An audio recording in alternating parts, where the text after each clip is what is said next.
आसिला खुशी खबर जो मैंने +2 पढ़ी सारी सीटी आवेदन करने अपेक्षा कर आसिला खुशी खबर। +2 पर सीटी करने द्वारा तुम्हें प्रथम और पंचम श्रेणी पर्यंत पिलामानंकु पढ़ाई पारिबो।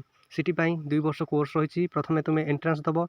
एंट्रांस रे क्वालिफाई कला परे तुम्हें 2 वर्ष कोर्स कर 2 वर्ष कोर्स कर सारा पर तुम्हें ओटीटी दब। ओटीटी क्लियर कर सारा पर जेटी बा जूनियर टीचर अप्लाई कर। अप्लाई कर सारापर तुम्हें एलिजिबल हेले जड़े टीचर बा मास्टर हो पार। तो से आज एक नोटिस आसी चलतु नोटिस उपर नजर पकाइबा। तो प्रथम तुम्हें जीव गूगल क्रोम ब्राउजर को जाई साम्स ओडिशा सर्च कर। सर्च कलापर प्रथम वेबसाइट www.samsodisha.gov.in को क्लिक कर।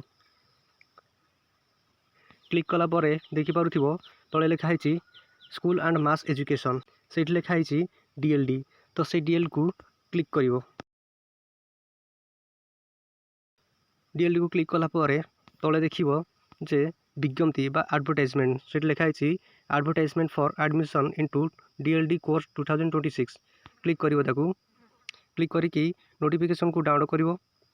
डाउनलोड होला परे देखिबो directorate of teacher education and SCERT Odisha Bhubaneswar. ये नोटिस टी आमर 25/5/2026 आसी। जो नोटिसटा सीटी एडमिशन आसी admission to DLED course 2026 to 2028। ये एग्जाम टी ऑनलाइन कंप्यूटर बेस्ड टेस्ट बा सीबीटी मोड रे हबो। ऑनलाइन अप्लायर तारीख होउची 27/5/2026 2:30 आरंभ होई 18/6/2026 मिडनाइट पर्यंत रहिबो। तो जो मैंने आवेदन करने इच्छुक से 27/5/2026 2:30 पर आवेदन करेंगे। यार शेष तारीख 18/6/2026 मध्यरात्रि पर्यंत रहिबो। जदि आप कौन एप्लिकेशन में भूल कर देती जदि एडिट करने चाहते आपको 19/6/2026 रु 20/6/2026 मध्य करेक्शन करने समय दिज्व। जदि आपंकर कौन समस्या बुझुची तेरे टोल फ्री नंबर दि जाइए 155335 कि 18003456 यह नंबर को कॉल कर समस्यार समाधान पाइपर। यह नंबर को कॉल करने समय सीमा रही 6टा सका 10टा राति।